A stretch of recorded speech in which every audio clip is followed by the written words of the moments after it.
Hello, everybody, and welcome to the Neumind Cafe podcast. My name is Zack Madsen, and I'll just be doing this episode by myself today. Usually we have some sort of dialogue going, we have an interview of sorts, but this episode will just be me in the studio, because I just felt like I had something to share. So, super exciting to get this off the ground. It's been a long journey to get here, and that's kind of what I wanted to talk about today.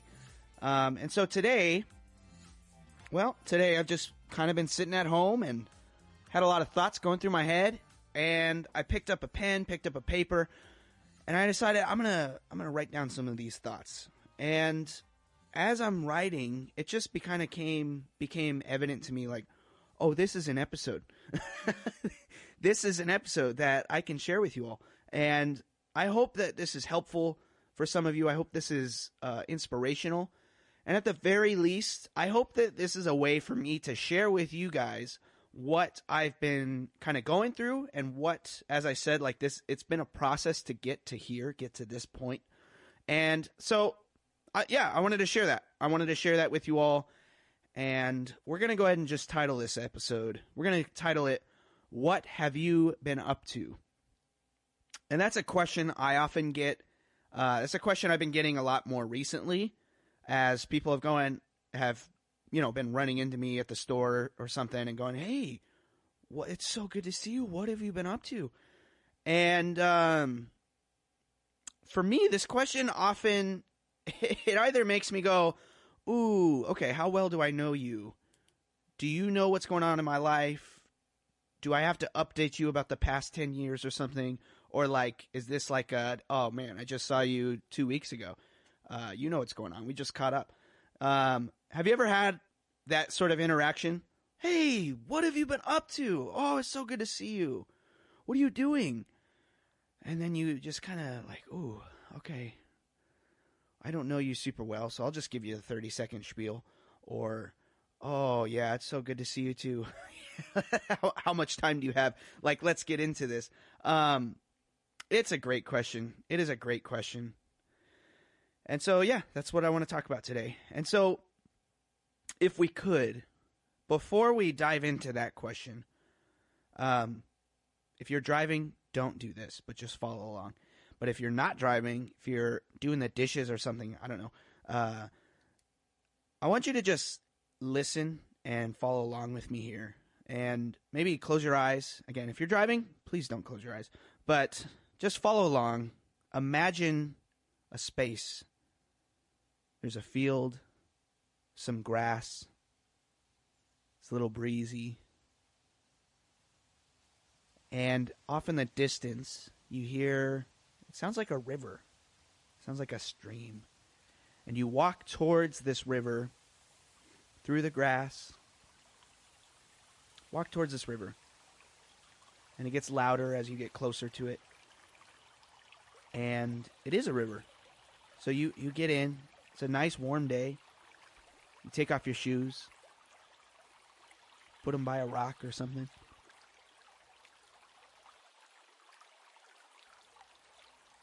And you just step in. It feels good. It feels real relaxing. It's cool. And you feel that this river, it doesn't have it's not like very forceful. It's not too strong of a current. But there is a current. There's some sort of movement. There's some sort of motion as it goes past your legs. And then you just decide to fully step in. Again, it's a nice day. It's refreshing. It's cooling. Cools you off. And you step into it. Feels real good. And then you become curious and you go with the flow. You start walking downstream. It's very easy. Easy access. You go down. You feel the smooth rocks under your feet. And then you get curious again and you wonder, what happens if I turn around? Can I go back to where I put my shoes down? Can I walk upstream now? Can I walk against this force that's coming against me? And as you start doing that, you can at first. It's pretty easy. Again, it's not a powerful river.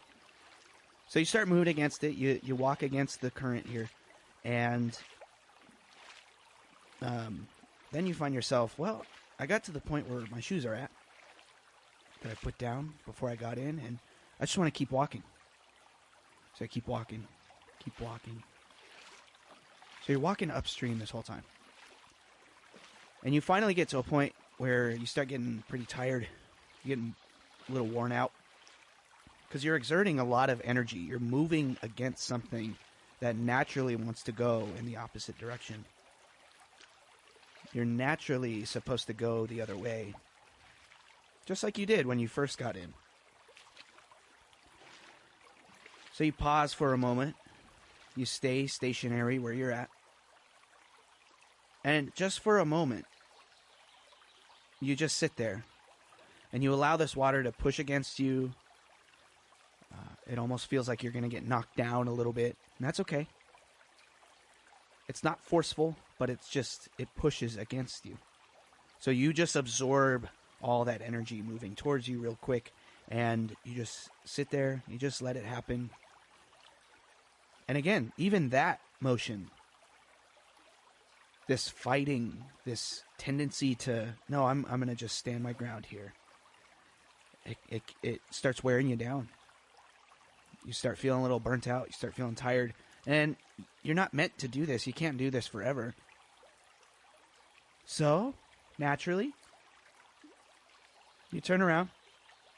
You face the direction that you started in. And you go downstream once again.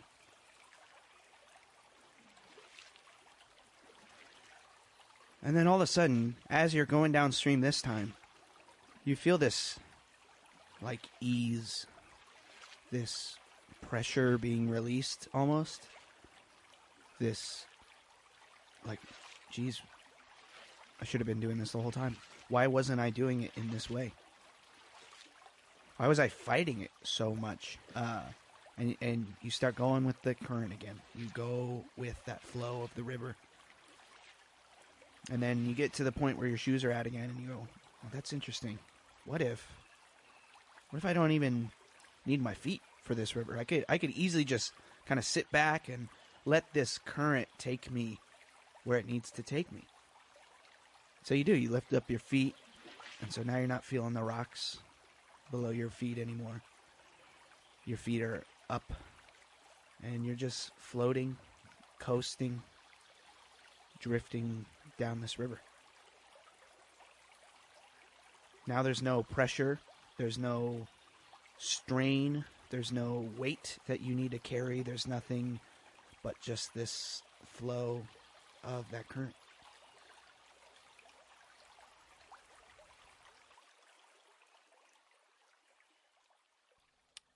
All right, let's go ahead and open our eyes. And if you're driving, awesome. You kept your eyes open. Good for you.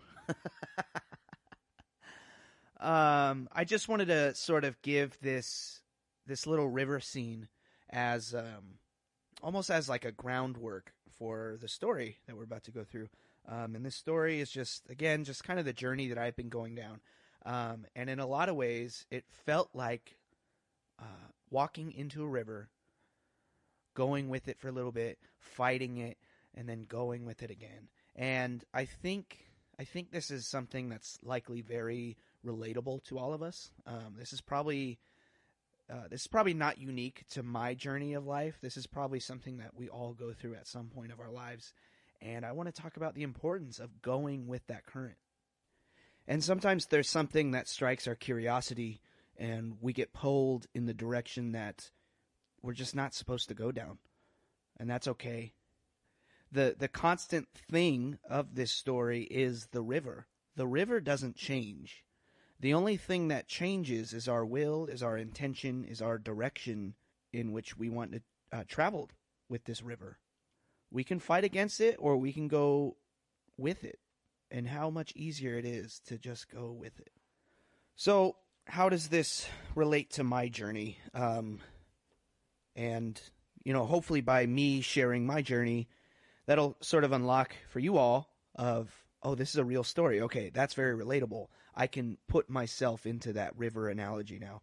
And so that's the goal here. And so I want to share with you all just kind of where I've been and what I've been up to now, and why now, living in the now, has been so much more productive, so much more life-giving, so much more centering and being true to myself.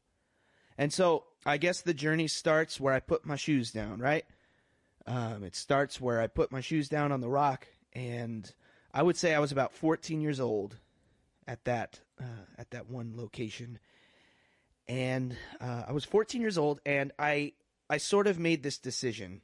This is a decision that I made by myself. This is a decision that just seemed true. It seemed, at the time, it seemed like this was the best fit for me. And so I was 14, and this decision started with my faith. And if you've listened to any of the other episodes so far, I've already talked a little bit about my faith journey. And again, this is not like a Christian podcast by any means, and so I'm not trying to sway anybody here.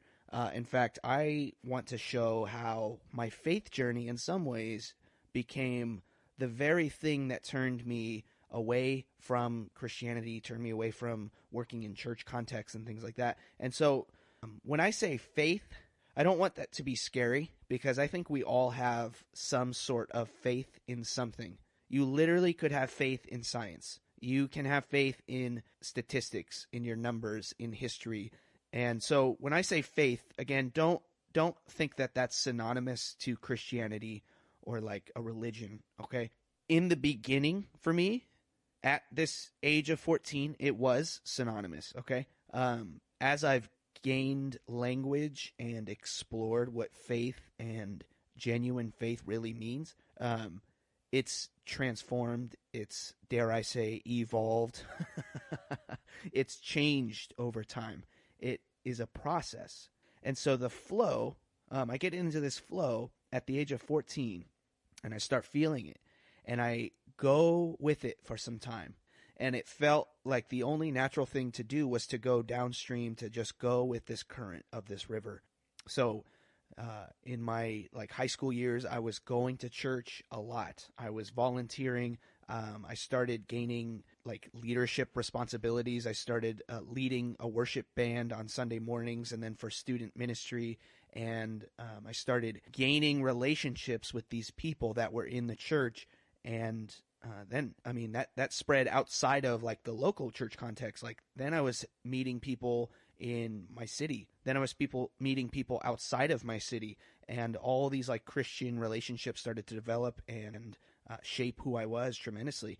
And so, I started going with that. And then, if you remember from the river, I'm going down with the flow of this river, and then I got curious and I started asking questions, and I turned around in the river and I started going against the current, because the current at this time of my life was telling me, hey, you need to be this kind of person. When you grow up, you're going to have this kind of job.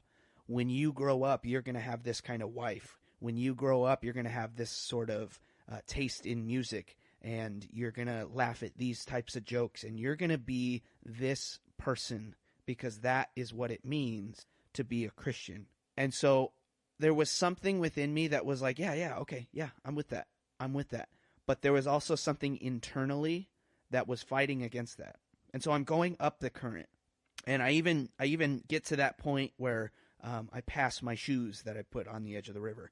And I sort of look back and I reflect and I go, oh man, I've been working really hard. I've been working real hard. I've been getting to a place that can establish this life, this comfort, this place of, okay, I may not fit in completely to these religious circles, but I am in some ways making it work. I'm fighting against it a little bit. Again, the river is not too strong, so I'm just going with it here. But I wasn't exactly, I guess, centered is the right word. And so then I get to that point where I surpass that sort of moment where I put my shoes down. I get past that. I look past all those things, all these doubts, and I keep fighting. And I say, you know what? No, there's something I got to push against here, because there's something not quite right with this flow. There's something not quite right with the journey that I'm on. So I'm going to just keep fighting it and persisting. And at least, as long as I'm moving, as long as I'm in a certain direction, then everything will be okay, right? So all of it will be for something because I'm working here. I'm moving, I'm breathing, and I just got to keep persisting in whatever it is I'm doing. And so I went to school. I went to Bible college, and that was sort of the, hey, if you want to be a pastor someday, which, by the way, you're going to be, like that's kind of the, the language that I was given as a high school student. Hey, if you're going to be a pastor someday, then you need to be going to Bible college. You need to get an education.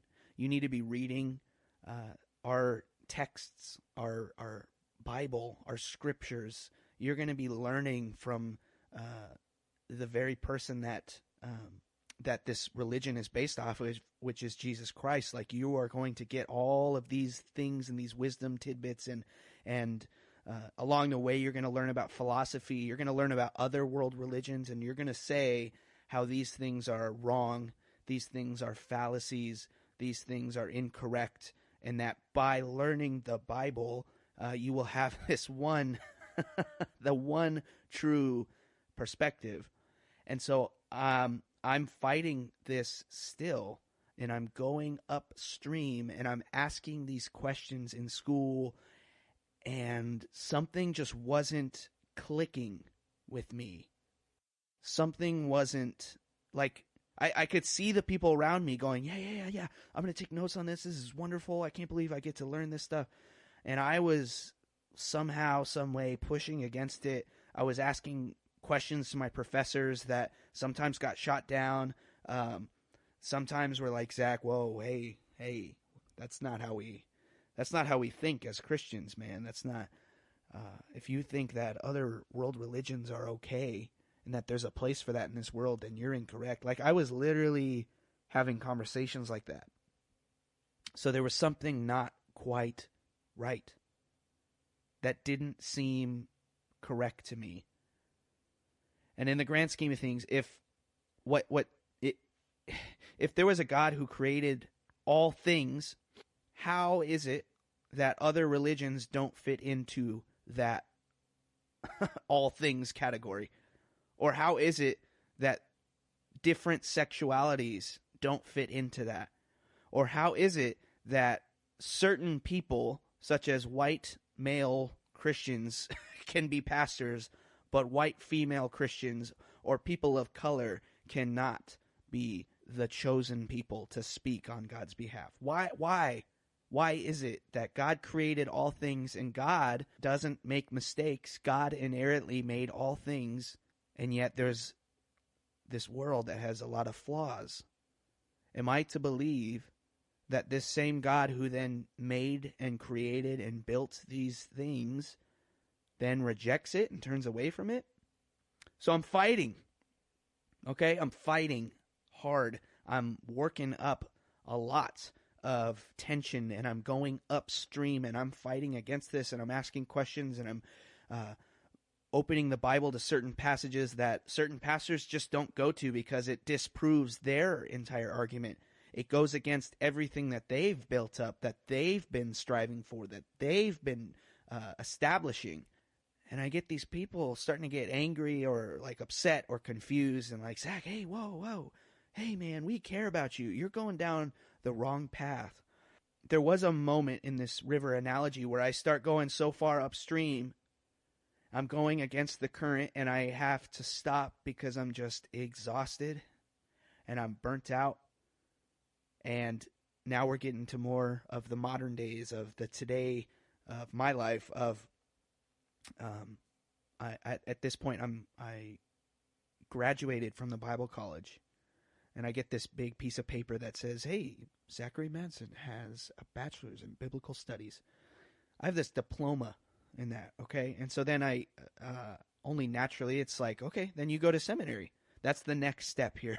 So you go to seminary, and then you get like a full-time ministry job, and then you get you work your way up to be a pastor eventually. And so I get into seminary, I get accepted, and here's where the fighting and the questions and the, no, man, like this just doesn't sit with me.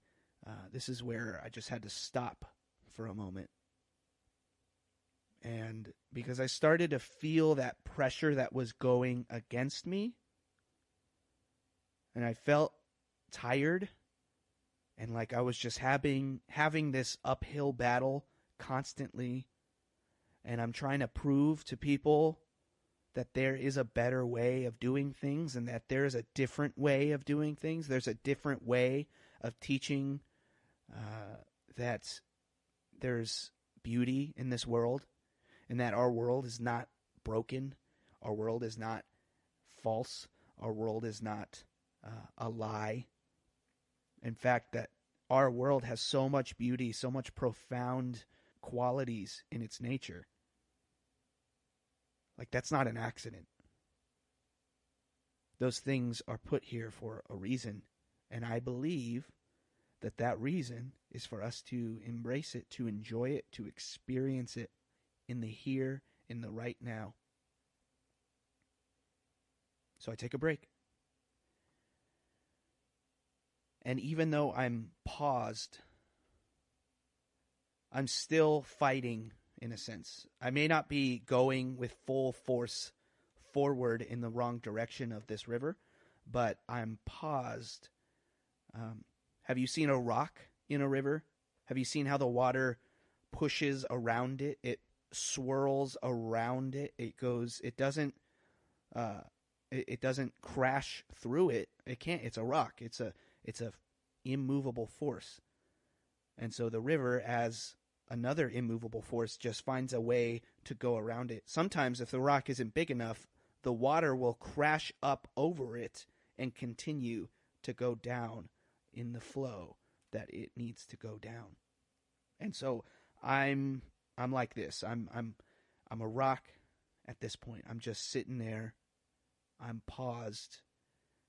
I'm not fighting with diligence or persistence or force, but instead I'm just kind of sitting there and I'm stagnant as everything else is flowing around me.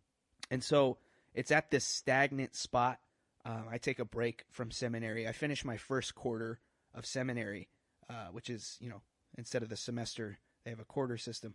I finish that up and then I go, I need to take a break here. And at this time, I had just gotten a job where I was supposed to be the professional Christian. I was supposed to have enough education at this time, and I had a full-time job where I was the director of a particular ministry. And because I was the director, I was the one that people came to when they had questions. Now imagine if you go to a doctor's office and you ask the head doctor of this doctor's office, you ask them a question like, hey man, why, I can't, I don't have a medical thing. But hey man, what's going on with this? What is this? And then imagine if your doctor answered your question with a question. And this question was something along the lines of, yeah, do you think the medical system is trustworthy? Or to continue with the doctor thing, imagine you're a nurse and you're at this doctor's office working, and there's this sort of understanding that you will eventually progress and get enough education to become a doctor one day. And so while you're there, you are going to step up into something bigger, something better, something greater someday. And your time there is very experiential. You'll get the experience you need, and you will work your way up. You will continue your education, you will work your way up, and you'll become a doctor. Now imagine if the nurse in that situation said, I just don't think medical science is important anymore. Now, to be clear, I am not like an anti-vaxxer. Okay, that's not the thing I was saying. But what I was saying is that I was in this line of work where I no longer believed in what I was supposed to teach others. And I had people coming to me for answers to questions that they had about their faith. And I said, yeah, I have those same questions about faith. Well, it doesn't sound like I'm a professional at that point, right? And so that's something about this church life, this ministry life, this industry that wasn't working for me anymore.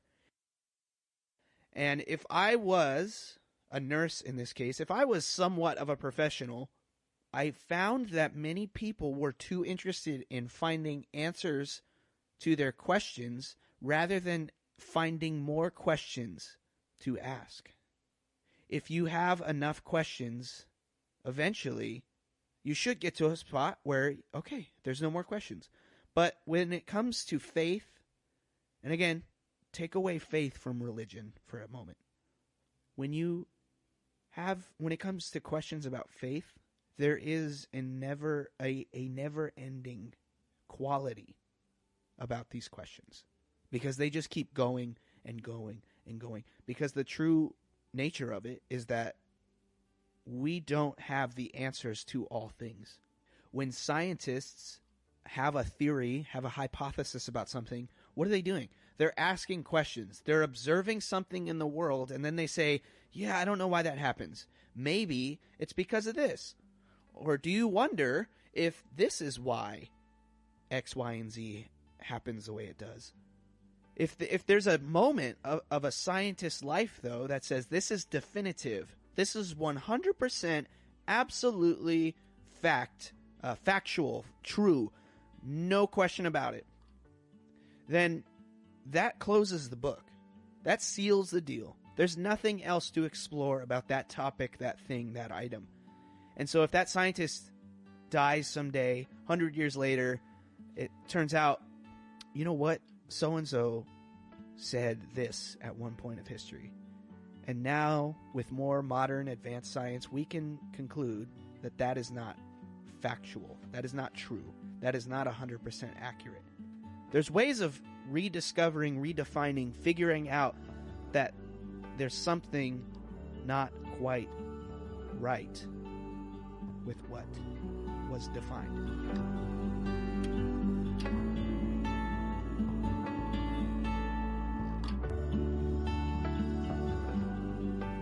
So at this part of the journey, I'm stagnant. I'm in this position where I felt almost like, okay, I could continue with this job, and I can give these people the answers, the quote answers that they're looking for. I know the textbook answer that I can give them, and the thing that I can say to them that will resonate. I know exactly how to answer this question. And yet that question, the answer wasn't always authentic, though. Because I felt like a scientist saying, yeah. I've learned from the Bible, I've learned from theology that this is the correct answer. But it felt like I was closing the book. And it felt like I was containing something that was not mine to possess. It felt like I was holding something so tightly. And in some ways it felt like I had this arrogancy. After all, I'm the professional. I'm the director in this role. So of course I should have the answers, right? But it just wasn't that simple. It wasn't enough. And because the things that we ask questions about when we ask questions about faith and which religion is correct and is it okay for gay people to get married? Why are we having this argument? Why are we having this discussion? Who are you to ask these kinds of questions? So I was at this spot. I'm stagnant, and everything's just kind of flowing past me, and I'm catching what I can here and there. But at some point, even that pressure, even though I wasn't going upstream anymore and I wasn't fighting head on and I was just staying still, there was still this force pushing against me constantly. And I still wasn't where I needed to be. So I get this life coach. I'm trying to figure out what's going on. What am I doing? What's happening? And life coach gave me some great advice and said, yeah, you kind of need to let go. You're fighting too much. And I thought, well, I'm stationary now. Now I'm not fighting. No, you're fighting too much. You're not going with where life is guiding you right now. So I started going back. I turned around.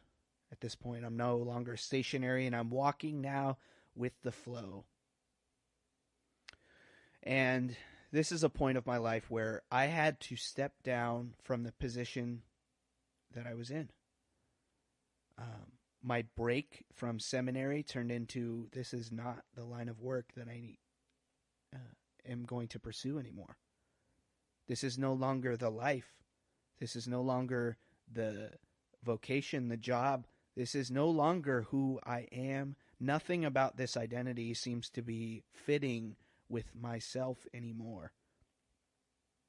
The question people often ask me is, so you're an atheist now? That's not what I'm saying. There's something about the system of Christianity, the systems of organized religions that didn't seem to be providing the right questions for me anymore.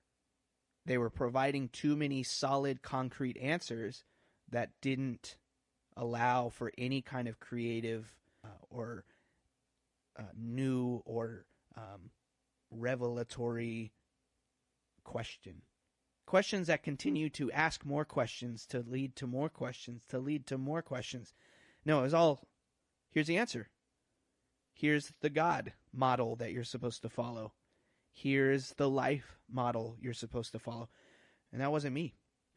So there's something about going with the flow now. And once again, seeing where you left your shoes and acknowledging now with these new muscles you built up going upriver, with this new view of life that you have, acknowledge, hey, that's where I left my shoes.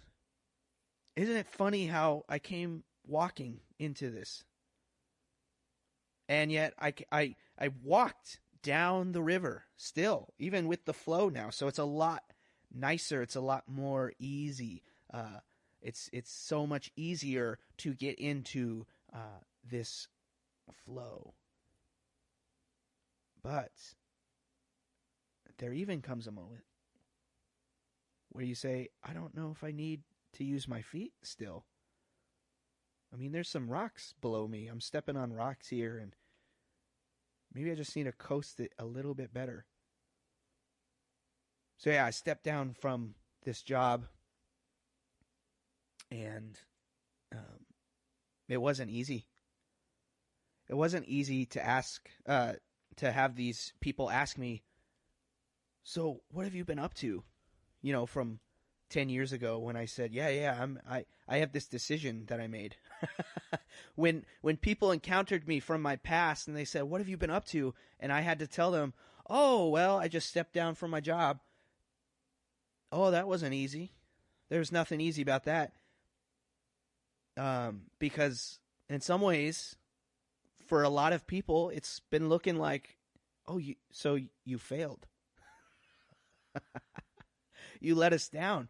You said you had this goal in mind. Why aren't you finishing it? I'm here to tell you all that those expectations, those certain answers that your tribe, your people, your society, your family might have for you, they may not be the path that you're supposed to be on. And they may be just a bunch of sticks coming down the river hitting you as you're fighting against it. It doesn't help the cause. It's not helping you develop into who you are and to become who you need to be. And so there was that moment of seeing my shoes, seeing the things that at one point were very helpful for me. I needed those shoes to walk through the field to get into the river, right? And here are these people saying, hey, what have you been up to? What are you doing? What does your life look like right now? It's so good to see you. And then when I tell them, oh, actually, what am I up to? What have I been doing? I'm not doing the thing that I kind of was like destined by you all to be doing anymore.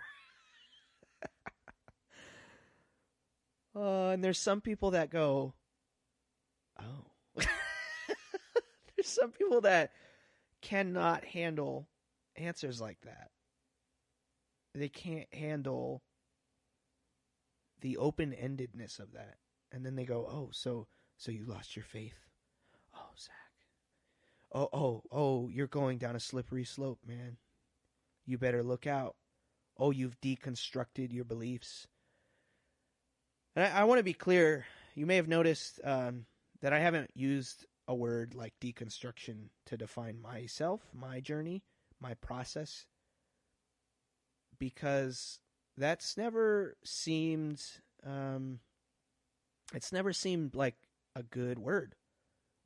Deconstruct. It sounds very negative. It sounds very counterintuitive. It sounds like you are just destroying something, when in fact, what the journey that I've been going on has only been constructive. It has only been building and freeing and liberating and exciting and beautiful. It's been a pursuit. Yeah, there's been some upstream battles. There's been some journeys that I've been fighting against because it just wasn't who I have been or who I have been trying to become. The river has always been constant.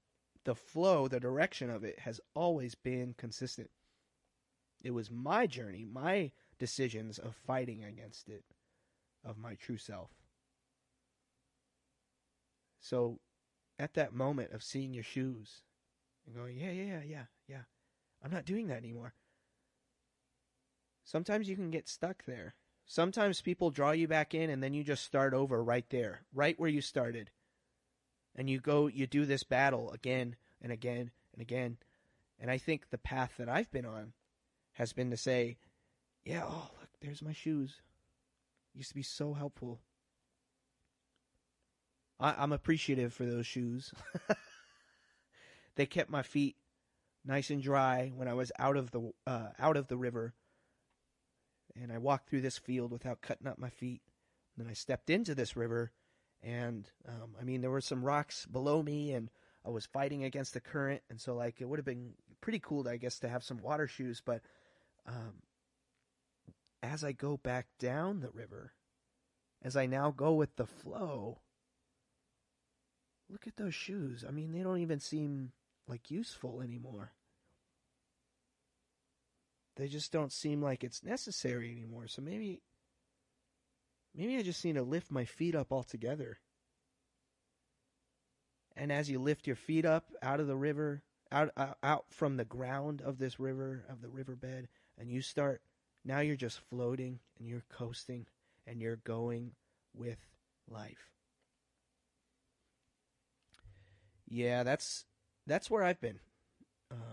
That's where I've been in this past year. I quit my job and I get people saying, What have you been up to, Zach? Oh, well, this is my favorite question. Zach, what church are you at now? Oh, I'm not. And then this sudden look of shock, and they go, oh. So what have you been up to?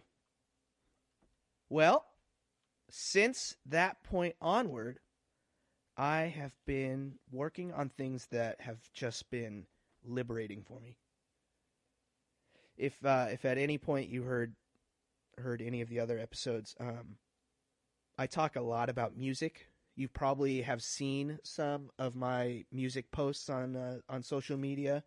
You've probably maybe even heard a song. If not, please go listen to Neumind Collective. Ha ha ha. Yeah, see, this whole episode was just an ad for my band. No, I'm just kidding. There's something about music that draws out of me these deep internal emotions, feelings that I didn't even know were there. It brings it out of me in a way that when I'm writing songs and it's journaling. It really is. And it goes, I write stuff down and I go, oh, no way. No way. That's what I've been feeling. It's super helpful. I'm not very visually artistic. I don't draw. I don't color. I really haven't ever gotten into any of those things. Music has been a way for me to feel that. But I do know that there's other methods of that.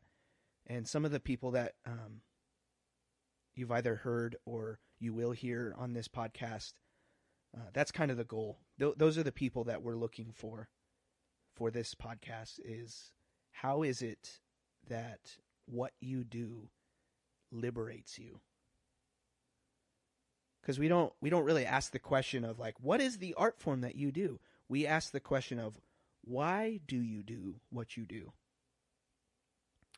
For those of you that have had those moments of cooking, or you paint something, or whatever creative process it is, you make it happen, and then you step back when it's done and you go, oh, look at that. Yeah, that's what I was thinking this whole time. It's been up in my head this whole time, and now it's out, and it's an expression. It has an embodiment. It's a physical form now, even though music or something like that isn't necessarily physical. As Miles said in episode 3, I think it was, there is a thingness to music. And that is so true. There is a thingness to music. There's something about it that is a relief.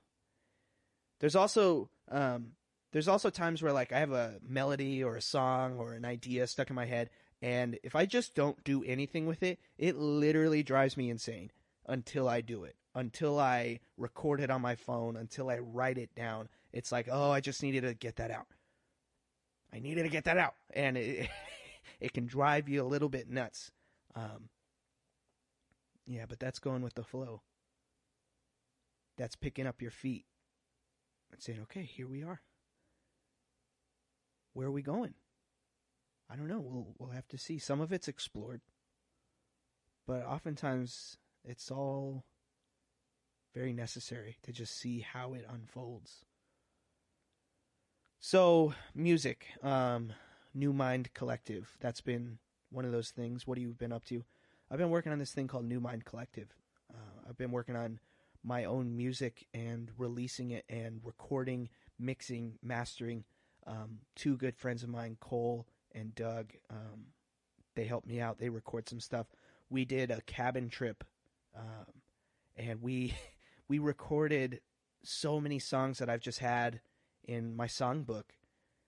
And I shared some of these songs with them, and they're like, oh my gosh, yeah, we can record stuff with that. And they did, and we went up to Big Bear, and we brought a bunch of, if you don't know, Big Bear's like a ski resort town, and we had a buddy that has a cabin. We went up there and we recorded some music, and I've just been working real hard on it at home now, just mixing, mastering, making it sound like top-notch quality, and just to hear these things, these thoughts that I've had come to life is insane. I can't, it is an amazing feeling. So what have you been up to? I've been working on something called Neumind Collective. At this time of recording, we have a single song that has been released on all the streaming platforms and all that. Neumind Collective, check it out. And there's so much more on its way. Literally, I think there's 3 albums that I keep jumping to and working on and adding things, and just all these things I've been super excited about. What have you been up to? I've also been working on this podcast here. Like I said, this is season 1, and I mean, I don't know. This kind of started back in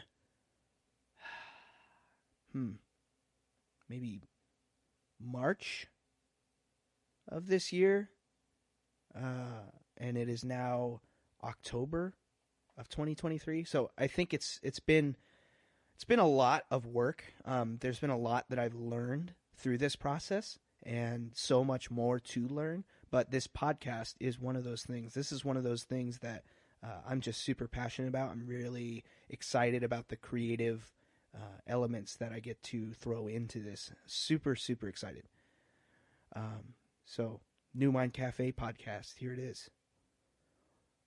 What have you been working on? What have you been doing? I think the other thing I've been working on is getting a small business started. And so all of these things, the Neumind Cafe, the Neumind Collective, you might be saying like, why do those sound super, super similar? It's because I want this all to be branded under one sort of umbrella. I mean, think about like Google. Google has Google Chrome, Google Docs, Google Drive. Like, it's all under Google, and you know that it's all Google, but they're like different facets of the company, right? Or like Amazon, Amazon Prime, Amazon Music, Amazon Prime Video. So like, I mean, there's all these different aspects of what this one company envelops and does. But overall, the brand of Neumind Cafe encompasses each of these things because each of these things embodies a form of creative expression that I am trying to release and that I am trying to put out into the world. And so by putting it all under one thing, it's super helpful. And so the other part of this business then is roasting coffee. And this is something I know very little about, but I'm learning so quickly about. I'm getting so much experience roasting coffee, getting things going as far as, so I mean, in the span of, 6 months, I created a business plan. And this business plan is, again, to roast coffee, but to sell it to, I would love to sell my coffee product at local farmers markets. I've worked out a schedule. I haven't done anything as of yet, but I've worked out a schedule where I can go to these farmers markets and have like a 40-hour work week. That's a full-time job, going to these different farmers markets and making thousands of bucks a week by roasting coffee. I got a coffee roaster just this past week. I'm super excited to start using it to learn all about how to make coffee, how to roast coffee. And for those of you that don't know, drinking coffee is a lot like drinking wine. There's a lot of flavors that come out of certain coffee beans, little notes like this note. There's notes of chocolate in this one, or cinnamon, or, there's all kinds of different flavors that get brought out of coffee. In a very particular way of how you roast it, where you get the coffee beans from, different beans from around the world. And so like I have like this sampler pack of coffee beans that I will begin working with. And I'm just so excited to get this going. Yeah. So I don't want this to sound like an advertisement by any means, but as far as, hey, Zach, what have you been up to? Well, this is it. This is what I've been up to. I've been working really hard on getting these things going, and this is just kind of the dream that I have. And I hope to someday open up a physical coffee shop, because right now, Neumind Cafe is simply just an online platform. It's a website, but I want this to be more community-centered than anything we've ever seen. I want this to be something where artists and creative people can come and express themselves freely so that they have a space to operate, to communicate, to collaborate with other people. And this is how I want to do it. So, yeah, what have you been up to? What have you been up to? And I want this to be known too, that because it's a community, you just heard me explain what I've been up to, but now I'm asking you all the question, what have you been up to? And I would love it if you all could share it with me, and share it with us here at Neumind Cafe, because we want to share what you are doing. We want to put it out there. We want to collaborate with you. And so I'm always looking for people to interview in their art, to see what it is they're doing. How did they get to where they are at? And how is it that your art form just excites you and inspires you, and maybe even inspires others? So please, if you are at all interested in what we're doing, just email me, neumindcafe@gmail.com, and we'll respond to you as quick as we can. We'd love to have you on this show. We'd love to feature you in whatever it is you do. So thank you all so much. I appreciate your support. And, I think that's it. Well, thank you guys for listening. And I'm just going to turn it over now to the canned thing that I record at the beginning of the season. The thing that sounds the same on pretty much every single episode where I close out. So thanks again. Appreciate you all.